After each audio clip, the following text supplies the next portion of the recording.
এক মাস হয়ে গেল তার অপরাধী সাকিবকে গ্রেফতার করা হয়েছে, এখনো তাকে রিমান্ডে আনা হয় নাই। এবং সাধারণ মানুষ আজকে মনে করতেছে এই সাকিবের সাথে আরো কয়েকজন আছে যারা রিপনকে হত্যাকাণ্ডের সাথে জড়িত। সাধারণ মানুষ এ নিয়ে প্রতিনিয়ত দোকানে, হাটে, মাঠে, বাজারে বিভিন্ন জায়গায় সমালোচনা, আত্মসমালোচনা করছেন। আমি ইতিমধ্যে মামলার আইও যিনি মোহিত সাহেব, ওনার সাথে আলোচনা করেছে কেন তাকে রিমান্ডে আনা হয় নাই। তিনি বলেছেন ঈদের পরে আর হবে। কিন্তু এক মাস হয়ে গেল, মানুষ এই নিয়ে জল্পনা কল্পনা মানুষ করছে এবং মানুষের মধ্যে প্রচন্ড ক্ষোভ বিরাজ করছে।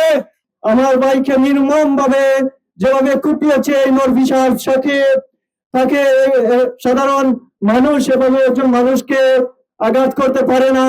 আমি এই রিপনের দৃষ্টান্তমূলক, সাকিবের দৃষ্টান্তমূলক শাস্তি চাই এবং যারা এই খুনের সাথে জড়িত আছে অতি সত্বর যাতে তাদেরকে গ্রেফতার নিশ্চিত করে পুনরা প্রশাসন এবং আজকের এই মিডিয়া ভাইদের কাছে বিনীত অনুরোধ জানাচ্ছি। আমার ভাইকে যেভাবে হত্যা করা হয়েছে, যত সময় পর্যন্ত সাকিবের ফাঁসি নিশ্চিত না হচ্ছে ততদিন পর্যন্ত আমরা এই গড়ে ফিরবো না।